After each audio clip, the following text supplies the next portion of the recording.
Shannon, what's going on? Listen, Brian and I were just on our way out to meet some friends, and we're already like 45 minutes late. You know, we decided it was sort of time to tell something more about Shannon and Boone and their lives. You know, we knew that Boone, from his past behavior, was very possessive of Shannon, and we thought, well, maybe it would be interesting for the audience to discover that there was more to their relationship than just mere sort of possessive brotherly interest. I get a call from Shannon, and she's the damsel in distress, and I go to save her. Help me! I go to save her, willingly, full of stupidity. I go to Sydney to get her. Basically, get there, and she sets me up. She sets me up for money. My money. Not necessarily her money. It was my it's money. Family money. Which I got none of. It's her logic. You should have just asked.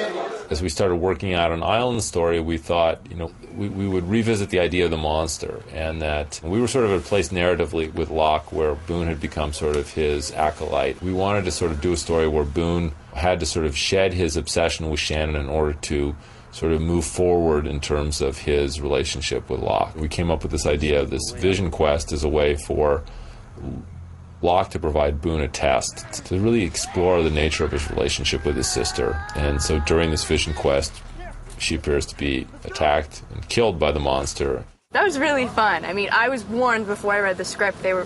Jack came to me and he was like, well, you know, on page such and such, it kind of looks like you're gonna die. But just want to warn you that this is the story and it all works out, and, you know, you're still going to be here. Every time I read that episode, though, I mean, every page that I turned, I was like, oh my God! Oh my God!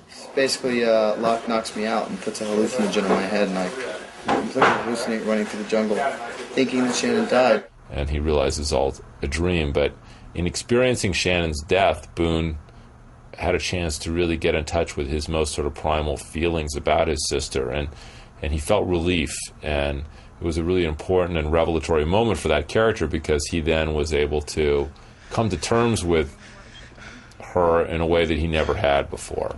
How did you feel when she died? I felt relieved.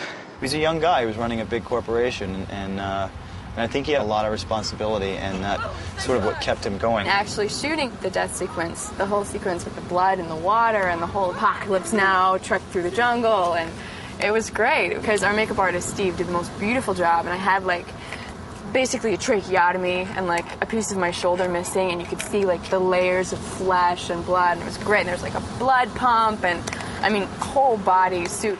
I can't breathe it up. I'm sorry, Michael. I have no feeling in my right leg. Start hitting me with my... Also, the part where I got grabbed was really fun because I got to do my own stunt. And they had me in a whole body harness. And I just got yanked up. I was on this pulley. And then, you know, once I get to the top, it takes a while for them to yell cut and everybody stop what they're doing and put me back down. So in the meantime, I get to fly like Peter Pan or something. And then we have a very interesting moment in the hotel coming back, which makes us why we hate each other so much on the island. We just keep it in the family. Absolutely. I mean, Ian's Southern. He can understand that. Absolutely. I know how they do it in Louisiana. We came up with the idea that they were unrelated step-siblings who had, on one night, had an actual romantic encounter. And that became sort of the big twist and reveal for the backstory in our episode. You should just tell your mom that you rescued me again, just like you always do. And then we'll just go back. To what? To what it was. Like it's all up to you. I don't think you can fall a whole lot lower than being as calculated about being self-destructive and destructive towards the people you love than she was, and with the history she had and the amount of damage.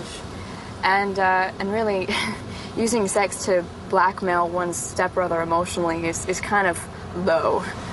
Ian and I have this, shall we say, pre-coital thing, which I personally think is way too good of an opportunity to just pass up. And, I mean, come on, we've got to do something, right? It's too good of an opportunity to screw with Ian, so it's going to be fun. When Maggie Grace chewed up garlic and onion and spit it into my mouth, We were making out in the scene, and she spit garlic in my mouth while we were rolling. Obviously, Practical Jokes was coming, and our cast is coming into Practical Jokes as well. And I thought, God, you know, it's our first kiss. I've got to do something awful to him. They totally set me up.